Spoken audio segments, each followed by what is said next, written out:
ঠিক এভাবেই ড্রেসিং রুমে হাঁটু গেড়ে আবেগ আপ্লুত হয়ে গেছেন নেইমার। সেই সাথে হয়তো প্রভুর কাছে প্রার্থনা করছেন এবার যাতে ইনজুরিমুক্ত ভাবেই নিজের শেষ বিশ্বকাপটা খেলতে পারেন। দীর্ঘদিনের অপেক্ষার পর আবারও রাজার মতো করেই মাঠে ফিরেছেন ব্রাজিলিয়ান প্রিন্স নেইমার জুনিয়র। প্রতিবারেই কামব্যাকের নতুন নতুন ইতিহাস তৈরি করে চলেছেন তিনি। দীর্ঘ প্রায় ১.৫ মাস পর ব্রাজিলিয়ান ক্লাব সান্তোসের হয়ে মাঠে নামেন নেইমার। প্রতিপক্ষ ফোর্টালাজার বিপক্ষে সাব হিসেবে ৬৮তম মিনিটে মাঠে নামেন নেইমার জুনিয়র।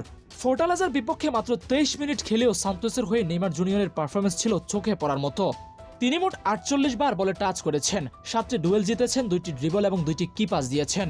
ফাইনাল থার্ডে ৫টা পাস দিয়েছেন, ২টি শট অন টার্গেট ছিল আস্তার এবং ৩টা চান্সও ক্রিয়েট করেছেন।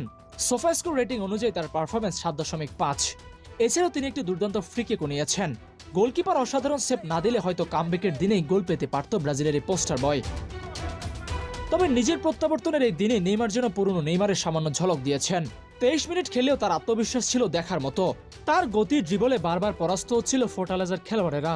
একের পর এক ডিফেন্স ব্রেকিং পাস যেন মনে করিয়ে দিচ্ছিল পুরনো নেইমারের কথা।